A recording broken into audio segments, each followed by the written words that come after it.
চট্টগ্রাম বন্দর কলেজের দ্বিতীয় বর্ষের প্রিয় শিক্ষার্থী, আমরা এরই মধ্যে একটা নোটিশ পেয়েছি 21 নভেম্বর থেকে তোমাদের প্রি টেস্ট পরীক্ষা শুরু হবে। তো এই প্রি টেস্ট পরীক্ষাকে সামনে রেখে আমরা তোমাদেরকে সিলেবাস দিব, কিসের উপর পরীক্ষা নিব। তো তোমরা আমাদের ক্লাসগুলি ফলো করো, আমি সিলেবাস রেডি করে তোমাদেরকে জানিয়ে দিব। তবে মনে রাখবে, আমরা যে পর্যন্ত এখন পড়ানো হয়েছে সে তার মধ্যে তোমাদেরকে সিলেবাস দিব। এবং যেহেতু আমাদের তোমার অনেকগুলি চ্যাপ্টার শেষ হয়ে গেছে, শুধুমাত্র পঞ্চম চ্যাপ্টারটা বাকি আছে, আর দ্বিতীয় অধ্যায় যেটা আমরা পড়াচ্ছি সেটা যে জৈব রসায়নের মোটামুটি গুরুত্বপূর্ণ বিষয়গুলি পড়িয়েছি। এখন আরও অনেকগুলি গুরুত্বপূর্ণ বিষয় আছে, আমরা আস্তে আস্তে পড়াচ্ছি। তো তোমাদেরকে জানাই দিব এবং সেই হিসেবে আমরা আলোচনা করব যে আমাদের পরীক্ষায় কী কী আসতে পারে। তো আমরা আশা করছি তোমরা সুস্থ আছো, ভালো আছো। আবারও তোমাদেরকে স্বাগতম জানিয়ে চট্টগ্রাম বন্দর কলেজের কেমিস্ট্রি ক্লাস থেকে আমরা আজকে ক্লাস শুরু করছি। আজকে ধারাবাহিকভাবে আমরা প্রস্তুতি ও শনাক্তকারী বিক্রিয়া শুরু করতে যাচ্ছি। গত ক্লাসে আমরা অ্যালকেন নিয়ে পড়েছিলাম, আজকে আমরা অ্যালকিন এবং সম্ভব হলে অ্যালকাইন নিয়ে পড়ব। তো তোমরা খেয়াল করো, অ্যালকিন এর মধ্যে তোমরা সবাই জানো যে অ্যালকিন কিরকম। মনে করো RCH ডাবল বন্ড, মনে করো CH2, অর্থাৎ যেখানে কার্বন কার্বন দ্বিবন্ধন আছে তাদেরকে আমরা অ্যালকিন বলছি। এখন এই অ্যালকিন প্রস্তুতির জন্য আমরা যে কোনো একটা অ্যালকিন নিয়ে কাজ করি। তবে এক নম্বরে দেখো যে অ্যালকোহল থেকে, তোমরা ভালো করে পড়তে হবে। অ্যালকোহল থেকে, এই অ্যালকোহল থেকে মনে করো আমরা যদি তোমাকে CH3 CH2 এখানে OH দিই, তার মানে আমি তোমাকে একটা ইথাইল অ্যালকোহল দিয়েছি। সেই ইথাইল অ্যালকোহলকে আমি শুধুমাত্র দেখো Al2O3 প্রভাবকের উপস্থিতিতে, Al2O3 প্রভাবকের উপস্থিতিতে আমি 360 ডিগ্রি সেলসিয়াস তাপমাত্রায় উত্তপ্ত করব। 360 ডিগ্রি সেলসিয়াস তাপমাত্রা যদি আমরা উত্তপ্ত করি, তাহলে এখান থেকে সহজে আমরা CH2 double bond CH2 plus পানি পাবো। অর্থাৎ এটা হলো তোমার অ্যালকিনের প্রথম সদস্য। এইভাবে তুমি যদি এদিকে কার্বন সংখ্যা বাড়ে, তাহলে এদিকে কার্বন সংখ্যা বাড়বে। তার মানে প্রোপিন, বিউটিন, প্যান্টিন, হেক্সিন, তুমি ইচ্ছা মতে অ্যালকোহল নিবা আর ইচ্ছা মতে তুমি অ্যালকিন পাবে। খুবই সহজ একটা বিক্রিয়া, বাসায় যদি একটাবার কেউ প্র্যাকটিস করে তাহলে সে পারে। অ্যালকোহল থেকে একটা গুরুত্বপূর্ণ বিক্রিয়া আমাদের আছে, সে বিক্রিয়া হচ্ছে দেখো অ্যালকোহল থেকে। আবারও বলছি, অ্যালকোহল থেকে। এই বিক্রিয়াটা একটু ভালো করে দেখবে। অ্যালকোহল থেকে, এই অ্যালকোহল থেকে মনে করো CH3 CH2 OH, আমরা এখানে ঘন সালফিউরিক অ্যাসিড ব্যবহার করব। ঘন সালফিউরিক অ্যাসিড ব্যবহার করব, মানে কনসেন্ট্রেট সালফিউরিক অ্যাসিড, গাঢ় সালফিউরিক অ্যাসিড। এই গাঢ় সালফিউরিক অ্যাসিড ব্যবহার করে আমি যদি 100 ডিগ্রি সেলসিয়াস তাপমাত্রা উত্তপ্ত করি, তাহলে CH3 CH2 ও SO3H প্লাস পানি উৎপন্ন হবে। এখন এই যে CH3 CH2O, এখানে খেয়াল করো যে CH3 CH2O, এখান থেকে একটা OH মূলক, আর এখানকার হাইড্রোজেন নিয়ে পানি হিসেবে যখন বেরিয়ে যাবে, এই পানি হিসেবে যখন বেরিয়ে যাবে তখন এখানে SO3H থাকবে। তোমরা একটু খেয়াল করতে হবে যে HOSO3H, তাহলে এই HOটা এখানকার হাইড্রোজেনের সাথে চলে গেল, তাহলে যেটা উৎপন্ন হলো তার নাম হচ্ছে ইথাইল হাইড্রোজেন সালফেট। ইথাইল, দেখো ইথাইল হাইড্রোজেন সালফেট। এই ইথাইল হাইড্রোজেন সালফেট আমরা যদি CH3 CH2 OSO3H একে 165 থেকে 170 ডিগ্রি সেলসিয়াস তাপমাত্রা যদি আমরা উত্তপ্ত করি, 165 থেকে 170 ডিগ্রি সেলসিয়াস তাপমাত্রা উত্তপ্ত করি, তাহলে এখান থেকে এখনো সালফিউরিক অ্যাসিড আবার বেরিয়ে যাবে। তখন আমরা CH2 ডাবল বন্ড CH2 পাবো প্লাস H2SO4 পাবো। তার মানে আমরা অ্যালকিন পেয়ে গেছি। তোমরা আরেকবার একটু খেয়াল করো, দেখো যে এটাও অ্যালকোহল থেকে, এখানে শুধুমাত্র আমরা প্রভাবক ব্যবহার করেছি, আর এটা অ্যালকোহল থেকে, তবে এখানে আমরা ঘন সালফিউরিক অ্যাসিড নিয়ে ঘন সালফিউরিক অ্যাসিডের সাহায্যে আমরা বিক্রিয়াটা করাচ্ছি। এই বিক্রিয়াটাও ইম্পর্টেন্ট, এই বিক্রিয়াটাও ইম্পর্টেন্ট। এই বিক্রিয়াটা একটু বেশি ইম্পর্টেন্ট। কেন বেশি ইম্পর্টেন্ট সেটা আমি আলোচনা করবো। তোমরা আগে বিক্রিয়াটা আরেকবার একটু দেখো যে এটা হচ্ছে ইথাইল অ্যালকোহল। তুমি এভাবে propyl alcohol, butyl alcohol, pentyl alcohol, hexyl alcohol তুমি করতে পারো, সমস্যা নেই। তুমি এখানে কনসেন্ট্রেট সালফিউরিক অ্যাসিড দেবে, এটা মনে রাখতে হবে, কনসেন্ট্রেট সালফিউরিক অ্যাসিড। হ্যাঁ, এই কনসেন্ট্রেট মানে ঘন, মানে গাঢ়, এটা তোমাকে ব্যবহার করতেই হবে। এই ঘন সালফিউরিক অ্যাসিড 100 ডিগ্রি সেলসিয়াস তাপমাত্রায় প্রথমে, তাহলে 100 ডিগ্রি সেলসিয়াস তাপমাত্রা হলে ইথাইল হাইড্রোজেন সালফেট উৎপন্ন হবে। সেই ইথাইল হাইড্রোজেন সালফেটকে আমরা 165 থেকে 170 ডিগ্রি সেলসিয়াস তাপমাত্রা যখন উত্তপ্ত করব, ইথাইল হাইড্রোজেন সালফেট থেকে 1 অণু পানি বেরিয়ে যাবে। আর 1 অণু পানি বের হয়ে গেলে আমরা তখন সেখান থেকে অ্যালকিন পেয়ে যাব, যেটা আমরা পাওয়ার জন্য বিক্রিয়াটা করেছি। এখন এখানে গুরুত্বপূর্ণ বিষয় কি? গুরুত্বপূর্ণ বিষয় হচ্ছে আমরা দুটো জিনিস ব্যবহার করেছি, একটা অ্যালকোহল আর একটা হচ্ছে সালফিউরিক অ্যাসিড। তুমি যদি এই বিক্রিয়ায় অ্যালকিন পেতে চাও, খুব মনোযোগ দিয়ে শুনতে হবে, তুমি যদি এই বিক্রিয়ায় অ্যালকিন পেতে চাও, তুমি যে পরিমাণ অ্যালকোহল ব্যবহার করবে তার দ্বিগুণ পরিমাণ ঘন সালফিউরিক অ্যাসিড ব্যবহার করতে হবে। তুমি যদি এই বিক্রিয়ায় অ্যালকিন পেতে চাও, তাহলে সবচেয়ে গুরুত্বপূর্ণ পয়েন্ট আমি এখন বলছি, তাহলে তুমি যেই পরিমাণ অ্যালকোহল ব্যবহার করছো তার দ্বিগুণ পরিমাণ সালফিউরিক অ্যাসিড ব্যবহার করতে হবে। এখন স্বাভাবিক কারণে তোমরা প্রশ্ন করতে পারো যে যদি আমি তা না করি, যদি আমি তার উল্টা করি, তাহলে কি করতে পারে?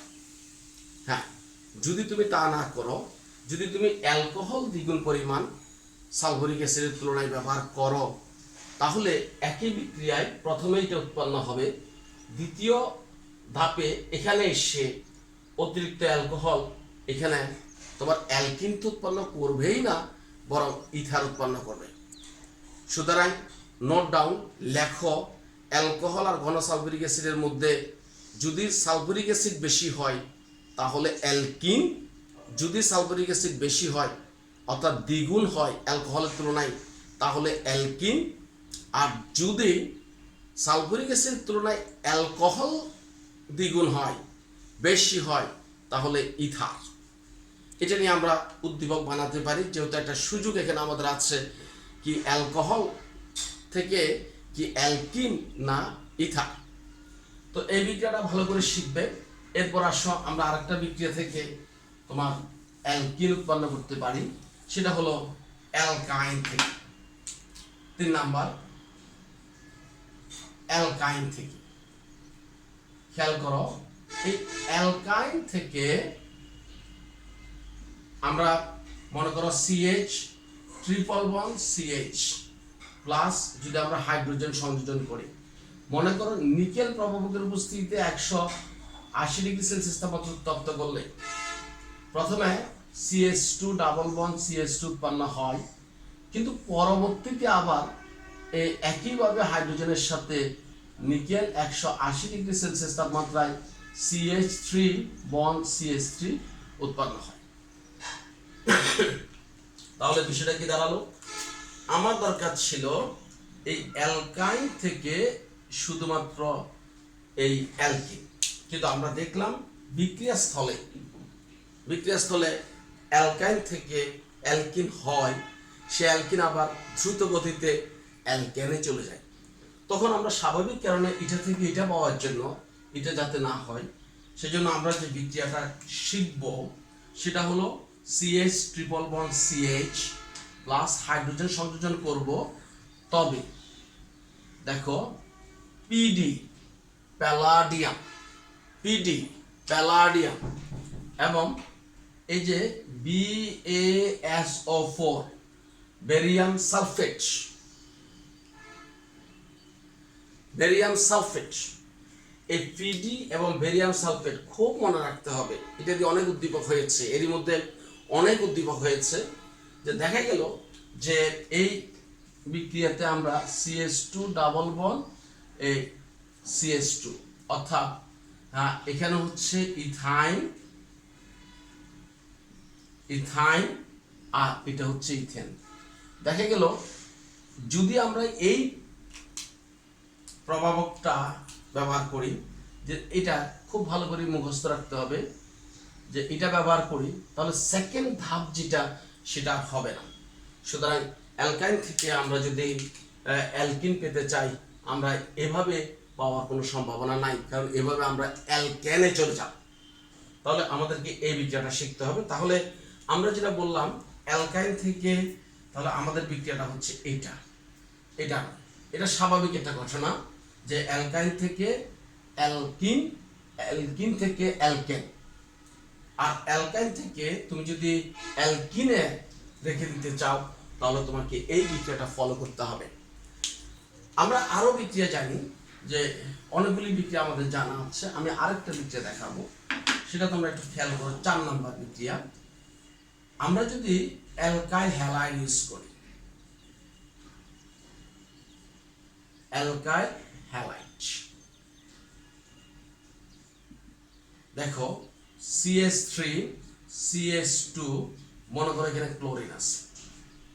এখন তুমি যদি পটাশিয়াম হাইড্রোক্সাইড অ্যালকোহলীয় ব্যবহার করো, এখানে কিন্তু মনে রাখতে হবে যে এখানে অ্যালকোহলীয় হতে হবে। এই বিক্রিয়াটা তোমরা আগে পড়েছো। যদি জলীয় হয় তাহলে OH মূলক ক্লোরিনটাকে আউট করে তার জায়গাটা দখল করে অ্যালকোহল উৎপন্ন করবে। কিন্তু যদি তোমার এখানে অ্যালকোহলীয় পটাশিয়াম হাইড্রোক্সাইড হয় তখন সেটা অপসারণ বিক্রিয়ার মাধ্যমে আমাদের CH2 double bond CH2 plus potassium chloride plus পানি উৎপন্ন হবে। আমি তোমাদেরকে 4টা বিক্রিয়া দেখালাম। 4টা বিক্রিয়ার মধ্যে প্রত্যেকটা বিক্রিয়াই গুরুত্বপূর্ণ, প্রত্যেকটা বিক্রিয়া দিয়ে আমাদের এই যাবৎকাল উদ্দীপক হয়েছে। সুতরাং উদ্দীপকে যৌগটা অ্যালকিন, উদ্দীপকে যৌগটা অ্যালকিন এটা বোঝার জন্য তোমাকে অবশ্যই অবশ্যই এই বিক্রিয়াগুলি পড়তে হবে। আমি আবারও বলছি, আমরা যে উদ্দীপক বানাবো সে উদ্দীপকে যে যৌগটা অ্যালকিন, সে অ্যালকিন বোঝার জন্য অবশ্যই অবশ্যই তোমাকে এটা বুঝতে হবে। তো ঠিক আছে, আমরা এবার চলে যাব যে অ্যালকাইনের শনাক্তকারী বিক্রিয়া। আসলে অ্যালকাইনের শনাক্তকারী বিক্রিয়াটা সহজ, এবং এগুলি তোমরা স্কুল লেভেলে পড়ে আসার কথা ছিল। যে আমরা কার্বন কার্বন একক বন্ধন হলে সম্পৃক্ত বলে থাকি। কার্বন কার্বন একক বন্ধন হলে কি বলে থাকি? সম্পৃক্ত হাইড্রোকার্বন। আর কার্বন কার্বন দ্বিবন্ধন অথবা কার্বন কার্বন ত্রিবন্ধন হলে তাহলে আমরা তাদেরকে অসম্পৃক্ত বলে থাকি। এখন প্রশ্ন হচ্ছে, যদি তোমাকে আমি একটা সম্পৃক্ত হাইড্রোকার্বন এবং একটা অসম্পৃক্ত হাইড্রোকার্বন দিয়ে থাকি, তাহলে এই দুইটার মধ্যে কি পরীক্ষার মাধ্যমে তুমি কোন টেস্ট টিউবে সম্পৃক্ত হাইড্রোকার্বন আছে, বা কোন বোতলে সম্পৃক্ত হাইড্রোকার্বন আছে, বা কোন বোতলে অসম্পৃক্ত হাইড্রোকার্বন আছে, তুমি কিভাবে পরীক্ষা করবে? এবং যে পরীক্ষার মাধ্যমে আমরা সম্পৃক্ত হাইড্রোকার্বন এবং অসম্পৃক্ত হাইড্রোকার্বন বলে থাকি তার নাম হচ্ছে জৈব যৌগের অসম্পৃক্ততার পরীক্ষা। সেই জৈব যৌগের অসম্পৃক্ত পরীক্ষা জানার জন্য আমাদেরকে 2টা বিক্রিয়া জানতে হবে। দেখো, জৈব যৌগের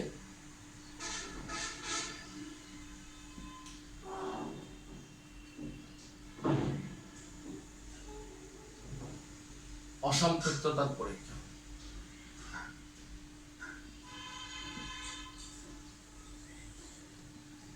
জৈব যৌগের অসম্পৃক্ততার পরীক্ষা।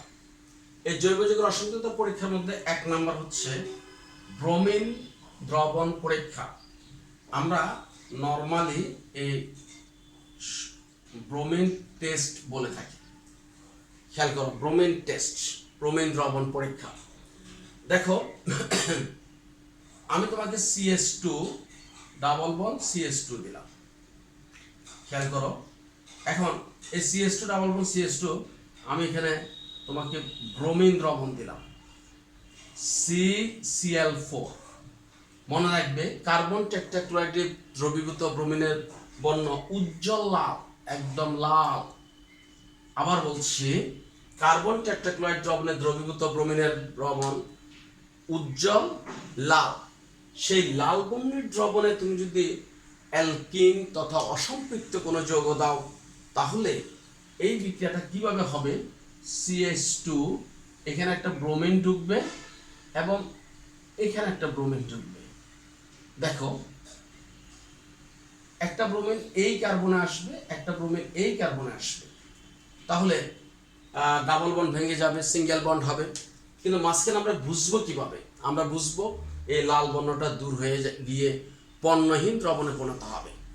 সুতরাং আমরা বর্ণহীন দ্রবণ পাওয়ার সাথে সাথে বুঝবো এটা অসম্পৃক্ত যৌগ ছিল। অবশ্য এটা অ্যালকিন নাকি অ্যালকাইন সেটা নিশ্চিত হওয়া যাবে না। সেটা নিশ্চিত হওয়ার জন্য আমাদের সামনে আরো পরীক্ষা আছে। তবে এটুকু নিশ্চিত হওয়া যাবে জৈব যৌগটি সম্পৃক্ত নয়, জৈব যৌগটি অসম্পৃক্ত। এরপরে ব্রোমিন টেস্টের পরে আমাদের 2 নাম্বার যেটা, সেটার নাম দিয়েছি আমরা বেয়ার টেস্ট। দেখো নাম্বার 2, এই বেয়ার টেস্ট, বেয়ারের পরীক্ষা বলে আমরা বলে থাকি। বেয়ার টেস্টটা কিরকম দেখো, মনে করো এই KMnO4 নাম কি? পটাশিয়াম পার ম্যাঙ্গানেট। কি নাম? পটাশিয়াম পার ম্যাঙ্গানেট। এই পটাশিয়াম পার ম্যাঙ্গানেটের মধ্যে যদি তুমি পটাশিয়াম হাইড্রোক্সাইড দাও, তাহলে আমরা এটাকে বলবো ক্ষারীয় পটাশিয়াম পার ম্যাঙ্গানেট দ্রবণ।